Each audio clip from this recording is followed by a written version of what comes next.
কবিতা নিয়ে গেটের একটা কথা আছে যে বাগানে গোলাপ হয়ে যে শক্তি ফুটে সেই শক্তি মানুষের বাক্যে এবং মনে কাব্য হয়ে প্রকাশ পায়।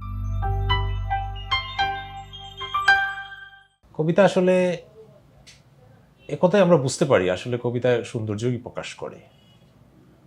আর আধুনিক কবিতা বলতে আমরা যেটা বুঝি সেটা আসলে বাংলা কবিতায় আধুনিক কবিতা আমরা বলতে পারি জীবনানন্দ দাশ থেকে মোটামুটি শুরু। আধুনিক যে চেতনার যে বিষয় যেটা শুরু হয়েছিল ইউরোপে, শার্ল বুদলেয়ার যেটা শুরু করেছিলেন, ফ্লোর দ্য মাল তার যে কবিতার বইয়ের মাধ্যমে, যেটা বুদ্ধদেব বসু ক্লেদজ কুসুম নামে অনুবাদ করেছিলেন। তার আগে আমরা এই আধুনিক কবিতা এবং আধুনিক কবিতার যে মনন, যেটা আমি এর আগে একটা লেখা লিখেছিলাম যে আধুনিক কবিতা বিষাদ বৃক্ষের ফুল নামে। সেখানে আমি বলেছিলাম যে আধুনিক কবিতা হচ্ছে আসলে আধুনিক কবিতার মন হচ্ছে সমাধিতে ফুটে থাকা ফুলের মনের মতোই বিষাদিত আধুনিক কবিতার মন। এবং এই ধারণাটা আমার আসলে এসেছে শার্ল বুদলেয়ারের কবিতা পড়ার এবং বুদ্ধদেব বসুর অনুবাদের কল্যাণে বিশেষত। পরবর্তীতে আমি নিজেও কিছু অনুবাদ করেছি ইংরেজি থেকে। পিশাচির রূপান্তর নামে একটা কবিতা আছে, ভেনাসকে নিয়ে লেখা। সান্দ্র বত্তিচেল্লি বহু বছর আগে যেটা ভেনাসের জন্ম যে ছবিটা এঁকেছিলেন তিনি, সেখানে ভেনাস ছিলেন এক সৌন্দর্যের প্রতীক, আমাদের পৃথিবীর সৌন্দর্যের প্রতীক, আমাদের অনুপ্রেরণার প্রতীক হিসেবে মানবী রূপে তার জন্ম হয়েছিল, সমুদ্র থেকে জন্ম হয়েছিল তার। ছবির মধ্যে আমরা যেটা দেখি সেটা একটা মুহূর্ত ছিল, এঁকেছিলেন তিনি। কিন্তু পরবর্তীতে শার্ল বুদলেয়ার যেমন 18 শতকে যখন তার 1821 খ্রিস্টাব্দে সম্ভবত শার্ল বুদলেয়ারের জন্ম, সালটা ঠিক আমার মনে নেই, তখন এসে যিনি ফ্লোর দ্য মাল যখন তিনি লিখলেন, সেখানে তিনি লিখলেন পিশাচির রূপান্তর।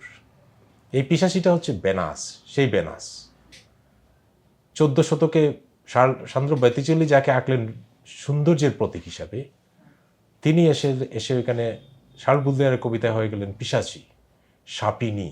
এখানে আমরা বুঝতে পারি যে আসলে কোথাও সৌন্দর্যের পতনটা ঘটেছে আমাদের মননে, আমাদের ব্যবহারে, সর্ব অর্থেই।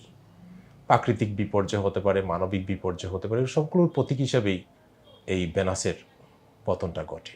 আরও পরবর্তীতে এসে জার্মান কবি রাইনার মারিয়া রিলকের কবিতায় দেখা যায় ভেনাসের জন্ম যে কবিতাটি, সেই কবিতায় আমরা দেখি যে একটা চলচ্চিত্রের মতো গতিময় এক ভেনাসের জন্ম হচ্ছে। কিন্তু শেষে গিয়ে দেখি, কবিতার শেষ মুহূর্তে গিয়ে দেখা যায় যেখানে মরা একটা শূষক পড়ে আছে সমুদ্রের তীরে। যে ভেনাসের জন্ম হচ্ছিল সেই ভেনাস আসলে ভেনাস জন্ম হয় না, একটা মরা শূষক, এটা দুঃস্বপ্নের মতো।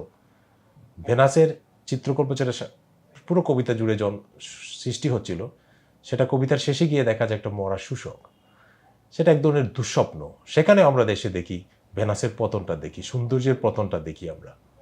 তার মাঝে রবীন্দ্রনাথও একটা কবিতা লিখেছিলেন উর্বশী নামে। সেই কবিতায় কিন্তু এই মননটা পাওয়া যায় না। এই যে বিউটির যে বিনাশ বুদলেয়ারের মধ্যে আমরা পাই, রিলকের মধ্যে পাই, সেটা রবীন্দ্রনাথের মধ্যে মাঝখানে নাই। কিন্তু ঠিকই জীবনানন্দ দাশ কিন্তু রবীন্দ্রনাথের শেষ বয়সের সমসাময়িক, জীবনানন্দের কবিতায় কিন্তু সেই বিষয়টা আবার আসে। সেখানে তিনি বলেন যে ব্যবহৃত হতে হতে শুয়োরের মাংস হয়ে যায়। এটা কিন্তু ওই বিউটিরই অতি ব্যবহারে যে বিউটির যে পতন ঘটে, সৌন্দর্যের পতন ঘটে, জীবনানন্দের মধ্যে পাওয়া যায়। তার আগে আবার এলিয়টের মধ্যেও সেটা আছে। শার্ল বুদলেয়ারের কবিতায় স্প্লিন অফ প্যারিসের মধ্যে যেটা আছে, উনি বলেন যে লাইফ ইজ এ হসপিটাল।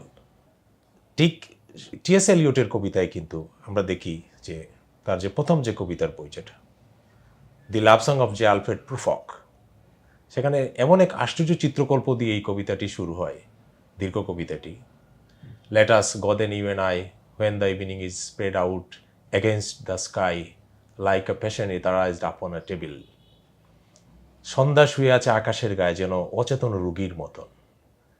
এই যে রুগীরা, আমাদের মনে হয় যে এটা শার্ল বুদলেয়ারের যে লাইফ হসপিটাল, যে লাইফ, যে রুগীরা, তারাই যেন এলিয়টের কবিতায় এসে যেন সন্ধ্যার আকাশে যেন অচেতন রুগীর মতো সন্ধ্যা হয়ে শুয়ে থাকে। এলিয়টের মধ্যে এই মননশীলতা ছিল, এই বুদলেয়ার রিলকে হয়ে যে মননশীলতা প্রবাহিত হয়, সেই প্রবাহিত কিন্তু এলিয়টের মধ্যেও আছে। সেটা আমাদের জীবনানন্দ ভালোভাবে ধারণ করেছিলেন, সেটা 30-এর অন্যান্যদের মধ্যেও আছে, সেটা আস্তে আস্তে আমাদের আজকে পর্যন্ত বাংলা কবিতাটা বিভিন্নভাবে বিচ্ছিন্নভাবে আছে। তো বড়ভাবে আমাদের বাংলা কবিতায় আধুনিক মননশীলতা যেটা, কবিতার আধুনিক মননশীলতা যেটা, সেটা জীবনানন্দের মাঝে প্রবলভাবে আমরা দেখি। হাইড্যান্ড খুলে দিলে কুষ্ঠরোগী চেটে নেয় জল, এই ধরনের কবিতা, এই ধরনের ভাবনা এর আগে বাংলা কবিতায় ছিল না।